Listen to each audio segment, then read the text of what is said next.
Permata TV YouTube Indonesia dengan bangga mempersembahkan sebuah storytelling kekinian abad ini, diangkat dari karya besar Esa Mintarja yang sangat populer di masanya, berlatar belakang kisah tanah Jawa masa lampau, tepatnya di penghujung kejayaan kerajaan tanah Jawa, dengan judul Kisah Api di Bukit Menoreh.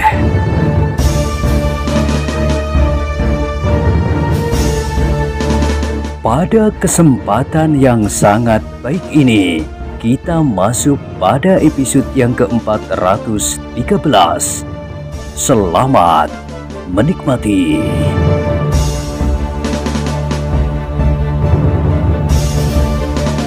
Pada episode sebelumnya telah diceritakan, keduanya pun kemudian menghilangkan kejemuan mereka sambil berjalan hilir mudik di halaman. Di beberapa tempat mereka melihat kelompok-kelompok kecil yang berserakan, masing-masing dipimpin oleh seorang pengawal. Setiap kelompok terdiri dari 3 atau 4 orang. Kelompok-kelompok yang sedang ditinggalkan oleh pimpinannya mengawasi keadaan masih harus bergabung dengan kelompok yang lain sampai pengawal yang harus memimpinnya itu kembali. Cukup banyak, desis Agung Sedayu. Selain orang-orang tua yang bertugas menjaga pintu-pintu masuk ke dalam barak, ada kira-kira 25 orang yang telah bersiaga untuk bertempur apabila orang-orang Kiai Damar itu benar-benar datang. Iya, 25 orang ditambah dengan para pengawal itu sendiri, dan kita berlima. Kenapa 5? Kita berdua, Guru, Ki Sumangkar, dan Raden Sutowijoyo. Pemimpin pengawas itu jangan dihitung. Kalau kau mau menghitung juga, laki-laki berambut putih itu juga harus dihitung. Agung Sedayu tidak menyahut, tetapi tampaknya kekuatan itu cukup baik untuk menghadapi setiap kemungkinan.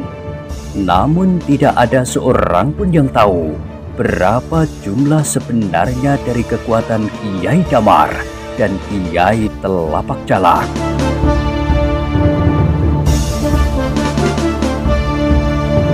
Keterangan dari orang yang dapat ditangkapnya itu tidak akan dapat dipergunakan sebagai pegangan. Masih ada kemungkinan bahwa orang itu sengaja membuat kesan yang salah agar orang-orang di barak ini menjadi lengah. Namun demikian, keterangan-keterangan yang dapat disadap dari orang-orang itu akan dapat dijadikan bahan pertimbangan. Demikianlah, malam pun menjadi semakin malam. Orang-orang yang menunggu dengan berdebar-debar itu semakin lama menjadi semakin jemu, sehingga suasana di barak itu terasa menjadi semakin gelisah. Kegelisahan adalah lawan yang harus diatasi pula, berkata seorang pengawal kepada orang-orang di dalam kelompoknya. Dan seorang pengawal yang lain yang berdiri tidak jauh daripadanya bersama kelompok kecilnya menyambung. Kalau kita tidak dapat mengatasi kegelisahan semacam ini, maka kita akan kehilangan kewaspadaan. Kesabaran dan keseimbangan di dalam keadaan semacam ini dituntut oleh keadaan. Lawan kita agaknya sengaja menunggu sampai kita menjadi jemu dan kehilangan ketajaman pengamatan atas keadaan yang berkembang selanjutnya. Orang-orang di dalam kelompok-kelompok kecil itu mengangguk-anggukkan kepalanya. Mereka mencoba untuk menyadari keadaannya. Mereka mencoba untuk menenangkan perasaannya masing-masing. Sejenak kemudian, seorang pengawal yang berdiri di sudut barak menengadahkan kepalanya ke langit. Dilihatnya bintang gubuk penceng di ujung selatan hampir berdiri tegak lurus. Karena itu, Maka ia pun berkata, "Hampir tengah malam. Adakah saat-saat semacam ini yang selalu dipilih oleh hantu-hantu itu untuk keluar dari sarang mereka?" "Iya," jawab salah seorang dari penghuni barak yang ada di dalam kelompok itu. "Bagus, kita akan menunggu sejenak." Belum lagi kata-kata itu lenyap dari pendengaran, tiba-tiba seisi barak itu dikejutkan oleh suara derap kaki-kaki kuda, tetapi tidak begitu banyak. Namun yang menggetarkan setiap dada penghuni barak itu adalah suara gemerincing yang semakin lama menjadi semakin keras. "Hantu itu datang lagi!" Terdengar desis seseorang. Untunglah bahwa tidak seorang pun yang mendengarnya. Namun demikian hampir setiap dada telah mengucapkan kata-kata yang serupa. Orang-orang yang ada di serambi pun segera berloncatan berdiri. Tetapi Kiai Gringsing segera mencegah mereka. "Jangan tergesa-gesa mengambil sikap. Kita menunggu perkembangan keadaan. Bukan inilah lawan yang sebenarnya." Suto Wijoyo mengangguk-anggukkan kepalanya. "Mungkin Kiai benar, tetapi aku akan berada di antara para pengawal dan orang-orang dari barak ini yang sudah bersiaga di halaman. Kita pergi bersama-sama." Demikianlah, mereka pun segera menuruni tangga serambi barak itu. Sejenak mereka berdiri di dalam kegelapan untuk menilai keadaan yang bakal berkembang. "Kuda itu datang dari arah belakang," berkata Kiai Gringsing.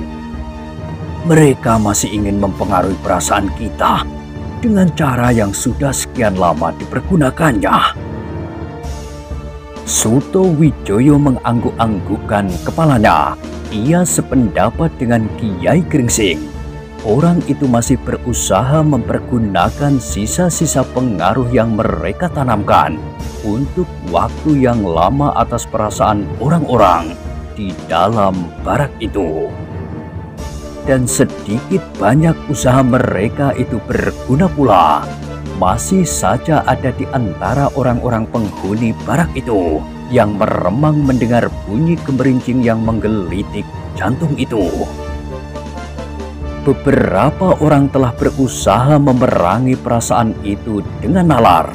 Mereka mencoba meyakini bahwa sebenarnya hantu-hantu itu adalah permainan yang menggelikan saja, seperti anak-anak bermain hantu-hantuan di malam hari. Siapa yang penakut akan menjadi benar-benar ketakutan karenanya, meskipun mereka tahu benar bahwa mereka sedang bermain-main. Sejenak kemudian suara gemerincing itu pun menjadi semakin dekat, namun kemudian berhenti beberapa puluh langkah dari barak. "Mereka berhenti," berkata Suto Wijoyo. "Mereka agak menjadi bingung karena lampu-lampu itu telah berubah letaknya. Mereka tidak mempunyai ancer-ancer lagi." Suto Wijoyo mengangguk-anggukkan kepalanya. "Biasanya mereka mengelilingi barak ini," desis Kiai Gringsing yang berdiri di tempat yang terlindung. Suto Wijoyo tidak menyahut, namun ternyata bahwa dugaan mereka itu benar. Kuda-kuda itu mulai bergerak kembali dan mencoba mengelilingi barak. Tetapi karena mereka kehilangan ancer-ancer, maka mereka telah mengambil jarak yang agak panjang.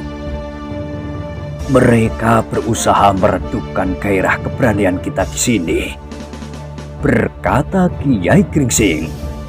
"Kemudian pasukan mereka yang sebenarnya akan datang. Ya, kita harus mulai bersiap-siap." Suto Wijoyo mengangguk-anggukkan kepalanya. Diperintahkannya seorang pengawal untuk menyampaikan perintahnya.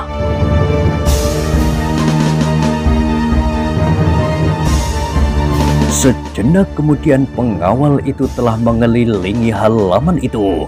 Meskipun ia berusaha selalu berada di dalam kegelapan, dan perintah Sutowijoyo pun telah tersebar. "Bersiap, kita hampir mulai," berkata salah seorang pengawal kepada orang-orang di dalam kelompoknya. "Bersiaplah lahir dan batin." Suara gemerincing itu, tiba-tiba salah seorang bertanya, "Hantu-hantu alas mentawuk, tetapi hantu-hantu yang ini sama sekali tidak menakutkan lagi. Bukankah di Serambi kita juga telah menahan beberapa sosok hantu semacam itu?" Dada orang itu berdesir, namun kemudian ia mengangguk-anggukkan kepalanya sambil bergumam kepada dirinya sendiri. "Tidak ada hantu, yang ada adalah orang-orang liar yang buas itu. Aku harus melawan sebelum mereka membinasakan seluruh keluargaku." Dengan demikian hatinya yang sudah mulai tumelung tiba-tiba telah tengadah kembali. Sambil menggertakkan giginya ia telah mempersiapkan senjatanya untuk menghadapi setiap kemungkinan. Orang-orang yang ada di halaman barak itu telah bersiap dalam kesiagaan tertinggi. Setiap saat mereka dapat mulai, mereka tinggal menunggu perintah untuk bertempur.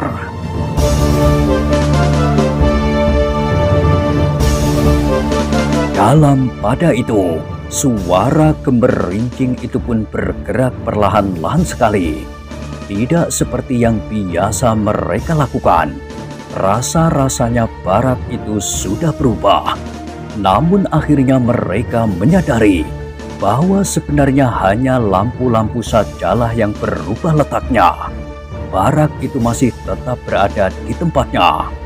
Perlahan-lahan mereka mulai melihat cahaya yang sangat redup membayang di dalam dinding barak itu. "Pasti akal Sutowijoyo," desis salah seorang dari hantu-hantu itu. "Marilah kita teruskan perjalanan ini.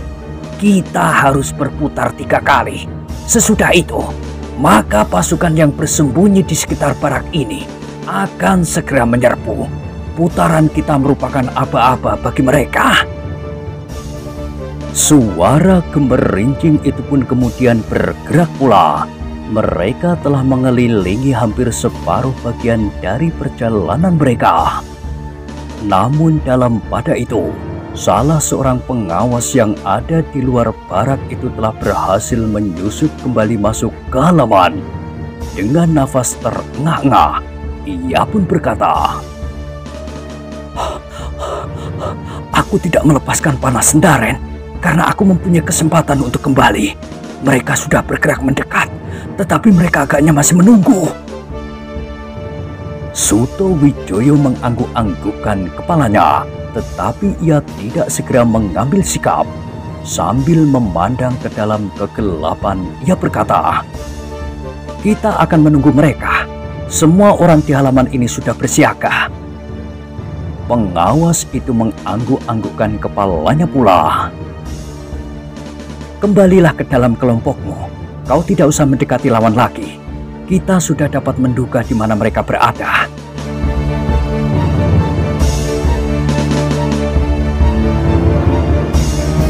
Belum lagi percakapan itu selesai, ternyata pengawas yang lain pun telah melihat kedatangan orang-orang yang hendak menyerang barak itu. Tetapi ia tidak berbuat seperti pengawas yang terdahulu. Ternyata ia lebih senang melepaskan anak panah Sendaren.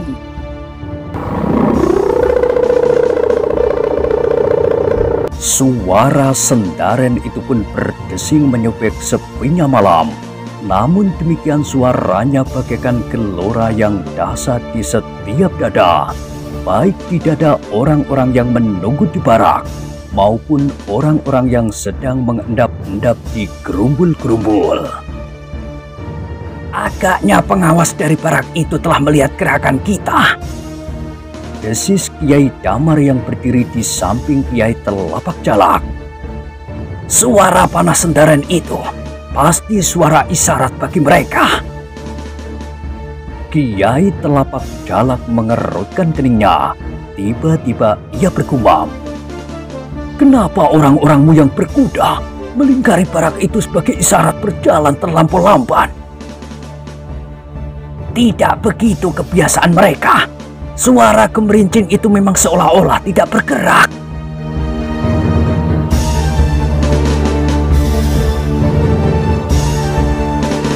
Kiai Telapak Jalak menjadi tegang. Agaknya sudah tidak ada gunanya lagi menunggu isyarat suara gemerincing itu melingkari barak sampai 3 kali.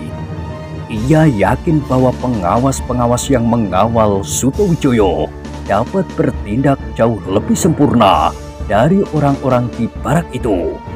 Mereka sudah mempunyai banyak pengalaman sehingga mereka mengerti gunanya pengawasan. Dalam pada itu orang-orang yang berkuda dengan kerincing itu pun menjadi bingung. Mereka juga mendengar suara panah sendaren yang terbang di udara, dan mereka juga mengerti bahwa di kelompoknya tidak seorang pun yang mempergunakan isyarat itu. "Pasti suara isyarat orang-orang Sutowijoyo," desis salah seorang dari mereka. "Kita percepat langkah kuda kita. Kita hampir tersesat. Lampu-lampu di barak itu membingungkan. Kita sekarang sudah mengetahuinya dengan pasti. Kita dapat berpacu agak cepat. Baiklah, kita akan berpacu."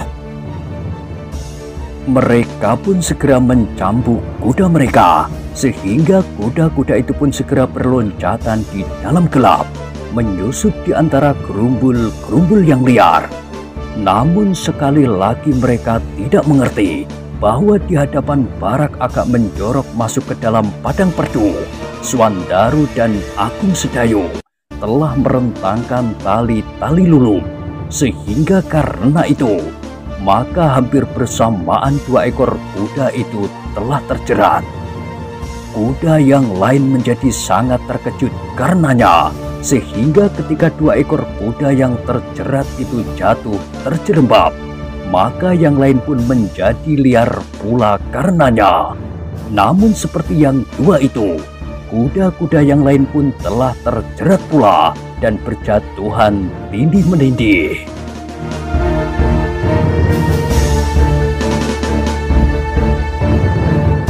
Suara ribut dan ringkik kuda itu telah mengejutkan Kiai Damar dan Kiai Telapak Jalak di kejauhan.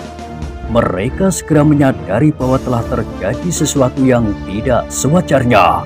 Karena itu, maka Kiai Telapak Jalak pun segera berkata kepada mereka, "Kita menempuh cara kedua. Kita melontarkan panah api. Pasti terjadi sesuatu dengan hantu-hantuanmu itu." Kiai Damar tidak menyahut. Ia pun segera menyalakan api dan membakar dimit belirang. Setelah ujung sebuah panah api dibakarnya, maka panah itu pun segera dilontarkannya ke udara. Sebuah nyala merah telah naik memanjat langit.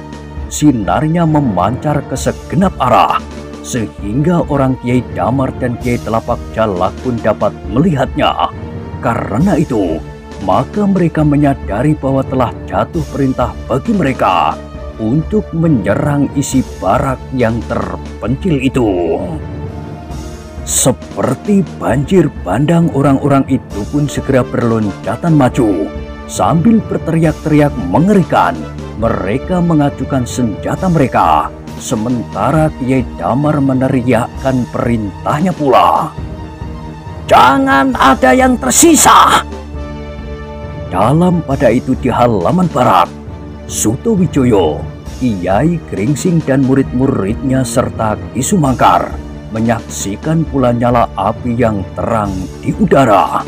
Mereka pun segera menduga bahwa itu pasti suatu perintah bagi orang-orang Kiai Damar dan Kiai Telapak Jalak.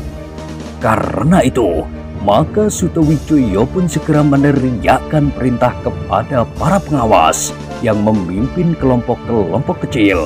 untuk bersiap menghadapi lawan yang sebentar lagi pasti akan datang.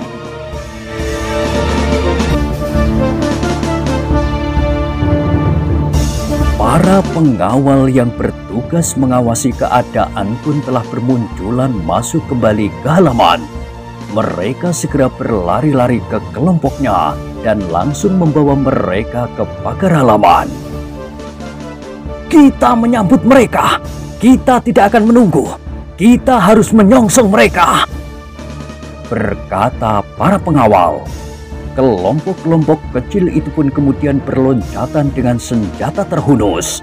Sekali para pengawal memperingatkan kalau mereka menyerah, berarti kepala mereka akan terpisah. Bukan saja kepala mereka, tetapi juga anak-anak dan istri mereka. Ternyata orang-orang Kiai Damar itu tidak semuanya datang dari depan. Ada beberapa kelompok yang menyerang barak itu dari belakang. Namun Suto Wijoyo pun telah meletakkan beberapa kelompok kecil untuk melawan kemungkinan itu. Sejenak kemudian barak itu menjadi hiruk-pikuk. Suara derap kaki terdengar di segala penjuru. Di kejauhan, orang-orang Kiai Damar berteriak-teriak mengerikan.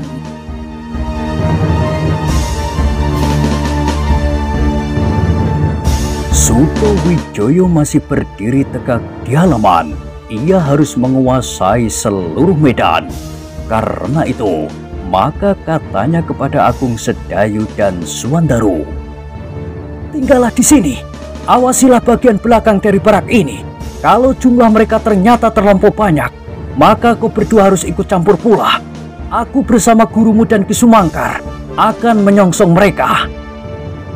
Suto Wijoyo berhenti sejenak, lalu katanya, tetapi apabila kau bertemu dengan Kiai Damar atau Kiai Telapak Jalak, kau harus memberikan isyarat agar gurumu datang membantumu. Apakah isyarat itu? Suruh seseorang membunyikan kentongan 2 ganda. Agung Sedayu dan Suwandaru mengangguk-anggukkan kepalanya. Sebenarnya ia ingin ikut menyongsong lawan yang datang dari depan. Tetapi yang datang dari belakang pun merupakan bahaya yang harus mendapat perhatian. Sejenak kemudian Suto Wijoyo yang kali ini membawa tombaknya segera berlari menyongsong lawan diikuti oleh Kiai Gringsing dan Ki Sumangkar. Menilik isyarat yang melonjak ke udara dari arah depan, maka agaknya pemimpin-pemimpin mereka pun ada di sana pula. Agung Sedayu dan Suwandaru yang masih berdiri di halaman menjadi termangu-mangu sejenak. Ketika mereka berpaling, dilihatnya beberapa laki-laki bersenjata berdiri di serambi. Mereka adalah laki-laki yang telah mendekati separuh baya. Mereka harus menjaga perempuan dan anak-anak apabila ada di antara lawan yang berhasil menerobos pertahanan.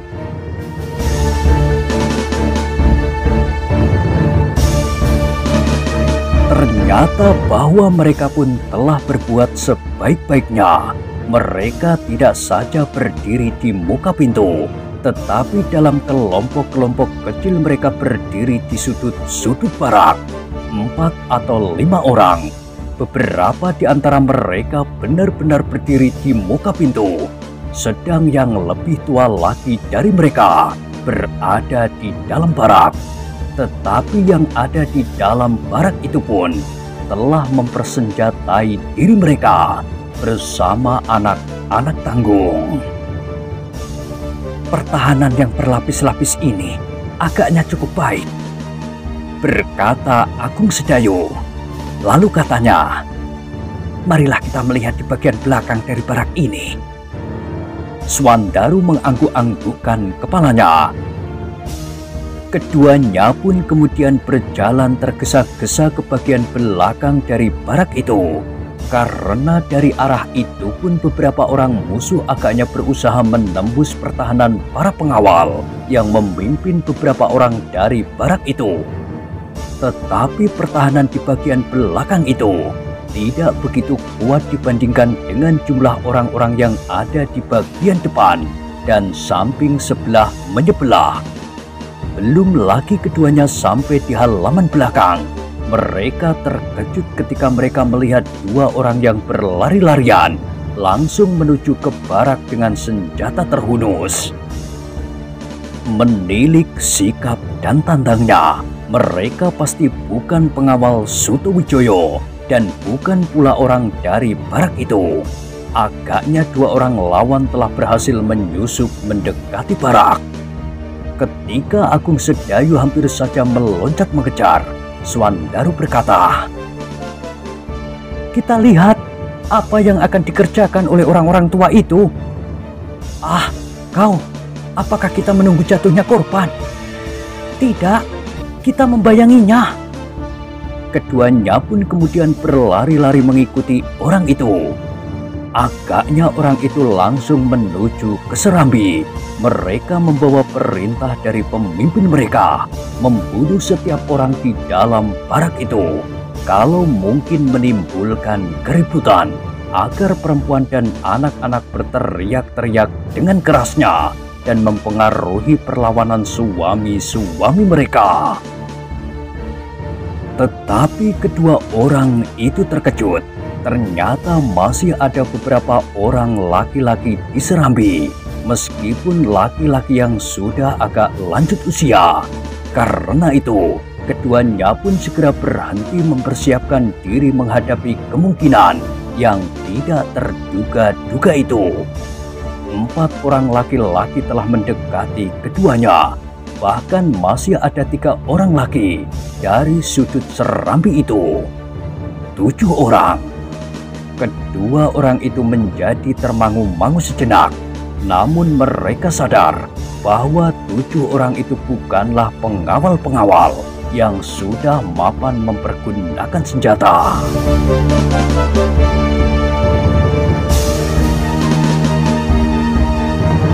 Agaknya orang-orang tua itu pun tidak banyak membuang waktu. Salah seorang dari mereka mengucapkan kata-kata sandi, tetapi 2 orang itu tidak dapat menjawab dengan tepat. Karena itu, hampir berbareng ke-7 laki-laki itu menyerangnya. Adalah di luar dugaan, salah seorang laki-laki tua itu ternyata dengan tangkasnya menggerakkan senjatanya. Sambil menyerang salah seorang lawan, dia berkata, "Aku pernah menjadi pengawal padukuhanku. Aku pernah mendapat latihan olah kanuragan dari kakekku selagi aku berumur 20 tahun. Ternyata sekarang aku baru mempergunakannya." Tetapi bukan seorang itu saja yang membuat lawannya berdebar-debar. Laki-laki lain pun telah menyerang lawan mereka.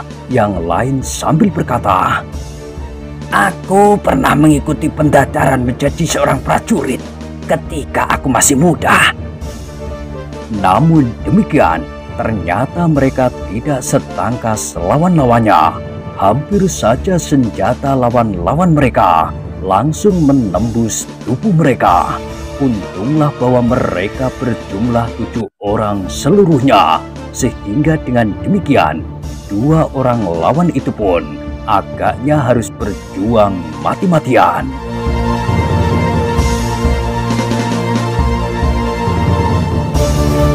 "Gila!"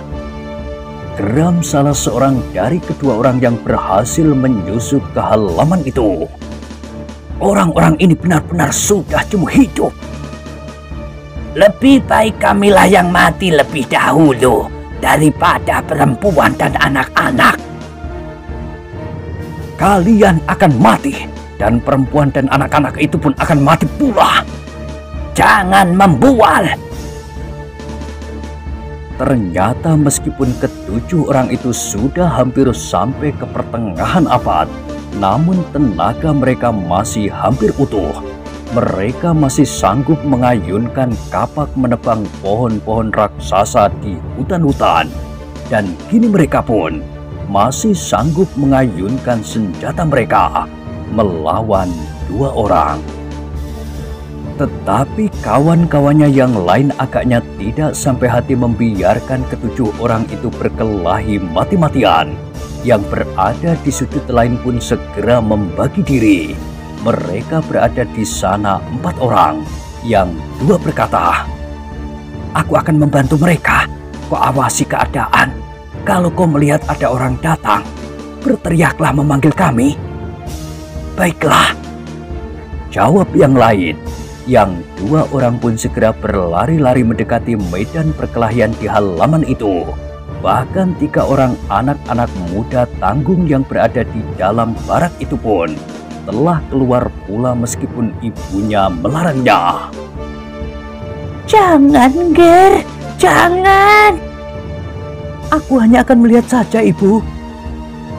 Tepat pada saat kedua orang yang berlari-lari dari sudut yang lain itu mendekat, salah seorang dari ketujuh orang yang berkelahi itu berdesis. Ujung senjata lawannya telah mengenai lengannya sehingga ia harus meloncat mundur. Tetapi 2 orang lain segera menggantikannya. Anak-anak tanggung itu pun akhirnya tidak hanya sekedar melihat saja, mereka pun ikut pula mengurung 2 orang lawan yang tidak menduga akan mendapat lawan sekian banyaknya. Diserambi, kawan-kawannya yang sudah tertawan lebih dahulu menjadi gelisah pula. Tetapi mereka mendapat penjagaan yang cukup kuat. Selain tangan mereka telah terikat, beberapa orang di antara mereka mulai mencoba untuk merencanakan suatu usaha agar mereka dapat terlepas. Tetapi meskipun yang menjaga mereka adalah orang-orang tua, namun ikatan tangan mereka yang dikaitkan dengan ikatan kawannya yang lain, sepasang demi sepasang, sangat mengganggunya. Selain luka-luka yang memang masih terasa terlampau sakit. Tetapi mereka pun sadar apabila mereka tidak dapat lepas dari ikatannya, apabila kawan-kawannya tidak mendapat kesempatan membebaskannya, maka akibatnya pasti akan sebaliknya. Kawan-kawannya pasti akan justru membunuhnya.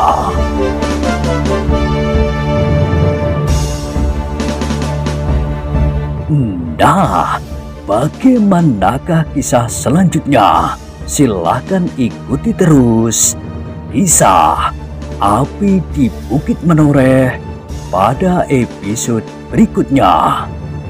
Sampai jumpa.